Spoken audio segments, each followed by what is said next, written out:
हर साल बरसात के बाद संक्रामक बीमारियां लोगों को अपनी चपेट में ले लेती हैं। ऐसे में लोगों में खांसी, जुकाम और बुखार की शिकायत आम हो जाती है। लेकिन कुछ मामलों में यह बुखार डेंगू में तब्दील हो जाता है, जिसका डंक मुरादाबाद में लगातार अपने पैर पसार रहा है, जिसको लेकर लोगों में डेंगू का डर बना हुआ है। अक्टूबर महीने के मुकाबले डेंगू के मामले नवंबर तक 50% बढ़ गए हैं। जहां अक्टूबर तक मुरादाबाद में डेंगू के 63 मामले थे, जो अब बढ़कर 111 हो गए हैं। इसको लेकर स्वास्थ्य विभाग डेंगू बुखार से बचाव के लगातार प्रयास कर रहा है, जिसके तहत मुरादाबाद के जिला अस्पताल में विशेष वार्ड बनाया गया है, जिसमें बुखार के मरीजों को इलाज के लिए रखा जा रहा है। एसीएमओ संजीव बेलवाल के मुताबिक इस वार्ड में मच्छरदानी से लेकर अन्य सभी सुविधाओं की व्यवस्था की गई है और अस्पताल में डॉक्टरों की टीम नियमित निरीक्षण कर रही है। डॉक्टर के मुताबिक इस तरह के बुखार में घबराने की जरूरत नहीं है, लेकिन इस बीमारी से बचने और बचाने के लिए सावधानी जरूरी है। इसके अलावा सही समय पर पंजीकृत डॉक्टर से सलाह लेने और अनावश्यक दवाओं के सेवन से बचना जरूरी है। उनके मुताबिक अपने घरों के आसपास गंदगी और पानी इकट्ठा न होने दें। डॉक्टर संजीव बेलवाल के मुताबिक डेंगू के 3 मरीजों की गंभीर हालत को देखते हुए हायर सेंटर रेफर किया गया है। हालांकि अभी तक डेंगू बुखार से किसी की मौत की पुष्टि होने से उन्होंने साफ इनकार किया है।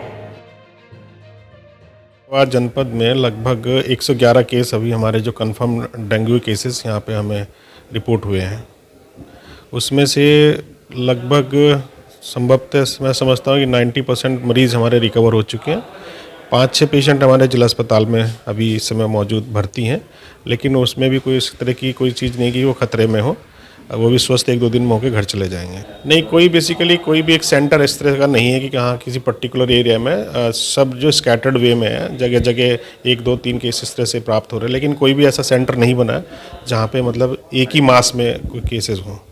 हमारे यहाँ पे 20 बेड का एक डेंगू का वार्ड हमने जिला अस्पताल में स्थापित किया गया सीएमओ साहब के स्तर से और एसआईसी महोदय के द्वारा। वहाँ पे पेशेंट भर्ती करते हैं और हमारी जितनी भी 8 सीएचसीज हैं वहाँ पे हमने 10-10 बेड का एक डेंगू वार्ड वहाँ पे स्थापित किए हुए हैं।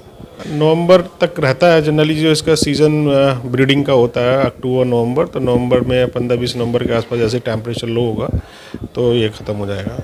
सावधानियाँ बेसिकली इम्पॉर्टेंट, जो गवर्नमेंट मशीनरी अपना वर्क कर रही है, साथ ही साथ हमें पब्लिक का भी सपोर्ट की आवश्यकता है। जैसे वो अपने घर में स्वयं ये देख लें कि उनके फ्रीज में पानी तो कलेक्ट नहीं है, जो अगर कोई पुराना पॉट है उसमें कोई पानी पुराना तो नहीं भरा हुआ है तो वो उसको क्लियर कर लें, और कोई स्टैग्नेंट वाटर आसपास ना भरा हो, अगर भरा हुआ है तो वो डिपार्टमेंट को बता दीजिएगा, जिससे वो वहाँ पे क्लियरेंस करा दिया जाए। और साथ ही फुल स्लीव की शर्ट पहनी जाए, क्योंकि दिन में ये मच्छर जो डेंगू का एडिस एपिटाई ये दिन में ही काटता है। तो घर में मॉस्किटो का जो नेट होता है उसको लगा के सोया जाए, और सभी आपके आसपास में जो जितनी खिड़की दरवाजे उनमें प्रॉपर नेटिंग होनी आवश्यक होती है। जिला अस्पताल में भी उपलब्ध है और हमारा स्क्रीनिंग टेस्ट हमारे सभी पीएचसी यानी इवन सब सेंटर लेवल पे भी उपलब्ध है। डेंगू के मरीज से कोई कैजुअलिटी अभी तक नहीं आई कन्फर्म्ड।